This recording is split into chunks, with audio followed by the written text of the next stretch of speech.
பொக்கிஷத்தை சேர்த்து வைத்து போகிறவங்க தான் நல்ல பெற்றோர்கள். அல்லேலூயா. ஆனா நம்ம என்ன பண்ணிடுறோம் அப்படின்னா, வாழ்க்கைனா அப்படியே லேசா பத்தும் பத்தாம கஞ்சியை குடிச்சிட்டு கஞ்சி குடிச்சிட்டு வாழ்றவங்க வாழுங்க, தாராளம், ஒன்றும் தப்பு கிடையாது. ஆனா தேவன் உங்களுக்கு கஞ்சியை கொடுக்க அவர் உங்க பக்கத்துல வரல, உங்களை அழைக்கல, உங்களை கடன்காரங்களா வைக்க அவர் அழைக்கல.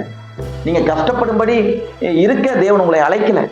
இதெல்லாம் காட்டிலும் உங்களை மேன்மையான ஒரு வாழ்க்கையை, மகிமையான ஒரு வாழ்க்கையை, வல்லமை நிறைந்த வாழ்க்கையை உங்களுக்கு தர அவர் பிரியமா இருக்கிறார். எப்படியோ ஒரு வாழ்க்கை அப்படி இல்லை, நீ நினைப்பதற்கும் வேண்டிக் கொள்வதற்கும் அதிகமானதை உனக்குள்ள செஞ்சு உன்னை திறமையானவனாக மாற்றுவார். அதுதான் தேவனுடைய வாழ்க்கை.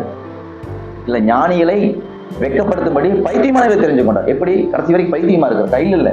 ஞானியை விட இந்த பைத்தியக்காரன் மிகுந்த ஞானமா இருப்பான். சாலமோன் ஞானவாணி எல்லாம் கிடையவே கிடையாது. ஆனா இவன் கேட்கிறான் தேவன்ட்ட.